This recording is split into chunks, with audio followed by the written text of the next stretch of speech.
circle, a group of persons with a common interest.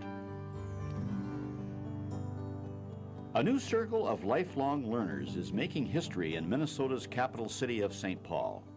In July of 1994, an unprecedented collaboration of diverse people and community organizations opened a center to provide comprehensive services to help the more than 50,000 adults in St. Paul participate more fully in exploring all life has to offer. The problem: functional illiteracy. The solution: the Ronald M. Hubbs Center for Lifelong Learning. In 1966, Congress passed the Adult Education Act, which created a grant program for adult literacy and basic skills education. The St. Paul Public Schools has been involved in the adult literacy programs since 1965. And during that period of time, St. Paul has been a leader, not only state but nationally, in the adult literacy program. Under the leadership of Superintendent Kerman Gaines, the St. Paul Public Schools created a new mission statement, the High Five Goals, whereby the district made a commitment to provide consistent, lifelong learning to its residents. The St. Paul Board of Education views lifelong learning as a central part of its mission. And to incorporate this, they have adopted a board policy we call 5 Goals, which we are translating into the High Five Goals, which focuses on increased learning readiness at an early age, increased student achievement across the board for all students, increased focus on the quality and quantity of our high school graduates, increased focus on parent community involvement, and finally, increased focus on adult literacy. We know that the single most predictor of a child's success in school depends upon the literacy level of the parents. To me, then, it makes sense that we focus on the child and the parent in this business of educating the whole child. This also brings in the point that we think of the village, that it takes a whole village to educate a child. Well, including that village, I think is a key component, is that parent. So I think it is incumbent upon the school district, Board of Education, to focus on that family unit to make sure that learning is successful. With adult literacy education as one of its top 5 priorities, the district decided it was unacceptable for adult programs to be located in obsolete facilities designed for children. I think it's the first literacy center in the world that has been built from the ground up, that is designed where form follows function. It's not a repurposed elementary school, library, old storefront operation where we've converted it with the new paradigm. And instead, we built from the ground up with learners, volunteers in some cases, staff, teachers, sitting down with architects and saying, this is what we need to deliver quality literacy services. We have a building, a facility that is designed around people's dream and vision of the way it's supposed to be.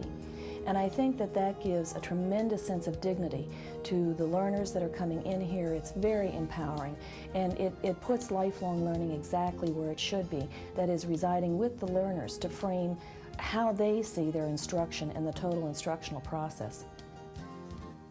The St. Paul Foundation got interested in the literacy question about 15 or 20 years ago. And it's a great example of how community foundations' role works out in a community.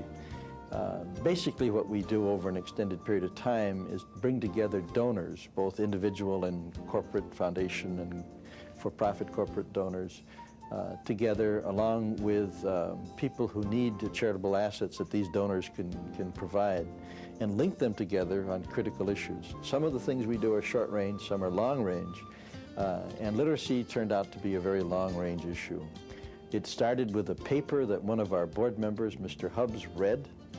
He was both on the St. Paul Foundation board and the Bigelow Foundation board at that time. And he brought it to staff and said, what can we do about this? And basically the paper said 1/5 of our population is functionally illiterate. Out of that paper over time came a whole series of steps At first, just finding the players that serve the illiterate adult and putting them together in a program called Literacy 85. And then after several rounds of that, talking about whether the school district could do a better job if it used good counseling and good technology to get at, to speed up the process of helping people become functionally literate. And out of that came the Technology for Literacy Center. And out of that came Terry Turner. And then she put together with the community the Technology for Literacy Center. And that gave us a clear understanding of what could be done with optimal equipment, good planning, and good counseling for the consumers of the product. And then after another period of time in a paper by Wayne Jennings, we got around to biting the big bullet. Could we consolidate everything and put together the country's best literacy program to meet the pressing needs of our community?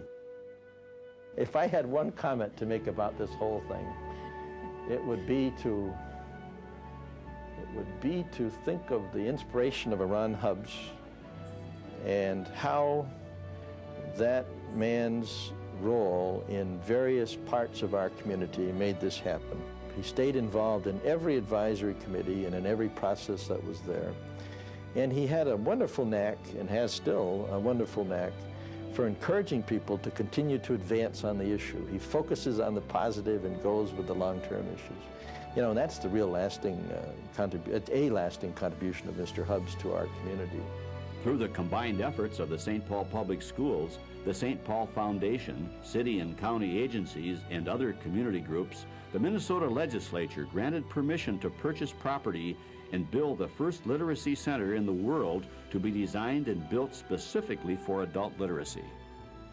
During the planning process, there was the question raised of why do you need a building? With the kind of money, $7 million for this facility, why doesn't it go directly to the learners or to community-based organizations? And I think it's more than just a building. It's about a sense of place, and it's about the worth of the learner and a sense of dignity and respect, so that people shouldn't have to go into old schools or old buildings. They need a sense that this is their place, and I think that's a very important part of what we've tried to do here. Located on University Avenue and Oxford Street, the center is near the adults who need literacy instruction in St. Paul. Public buses stop outside every 8 minutes, and student parking is across the street. A distinctive circular lobby makes the 40,000 square foot center easily distinguishable from the street, especially for non-English speakers and non-readers. Visitors immediately feel welcomed by the light radiating from the floor to the ceiling, the colorful multicultural artwork on the walls, and the friendly reception staff. The doors are open from 8 a.m. until 8 p.m., Monday through Friday, to any learner, individual, or organization whose activities reflect the mission and vision of the center. The Board of Education gives the Community Education Department of the St. Paul Public Schools the authority to operate the Center for Lifelong Learning. The principles of governance, collaboration, empowerment, diversity, equality, accountability, commitment, and service govern all activities in the center. A Citizens Advisory Council oversees the operations of the center. In the reality, we know 3,000 square feet of the center is allocated to community-based organizations, post-secondary institutions, and agencies providing co-programming for learners in the center. 20 agencies currently offer services in collaboration with literacy offerings at the center. The administrative services staff support the 11 services in the center by their efforts to increase the number of learners, improve the quality of programs, and increase collaboration between all areas. The district's GED testing center is located near the entrance for easy access for adults coming in to take the tests. during the testing session, In the intake and assessment suite, prospective learners are assessed and enrolled in the center. They receive orientation to the services from counselors. Work readiness skills, job information, and career exploration are some of the services available to learners in the Workforce Education Suite. The center also provides statewide training and technical assistance to employers interested in developing workforce education programs. Adult learners earn credits for a high school diploma in the Diploma Suite. Adults who dropped out of school find a ready welcome in the area. Classes are provided to those whose goal is to pass the GED test. Learners seeking basic skills enhancement to realize personal education goals or to upgrade skills to post-secondary education participate in classes in the Skills Enhancement Suite. A unique feature is the Science Lab, which provides opportunities for hands-on learning in science. Non-English speaking adults practice their literacy skills in the ESL, or English as a Second Language Suite, through the use of a multimedia resource lab and classroom instruction. In the Special Needs Suite, learners with disabilities receive assessment of their needs and strategies designed to maximize their learning. Collaboration with outside agencies enables the center to provide family literacy services. An on-site licensed daycare and drop-in center with an outdoor play area assists parent learners in reaching their literacy goals. Family education and parenting classes are designed to help the whole family. Volunteers are used in many parts of the program, including support in the use of technology. 80 volunteers currently tutor students in basic reading, writing, math, and English skills. A classroom for 150 people is in the middle of the center for guest speakers or for community agencies and businesses needing a large space for literacy issues. Sliding panel doors make it possible to break the room into 4 smaller classrooms.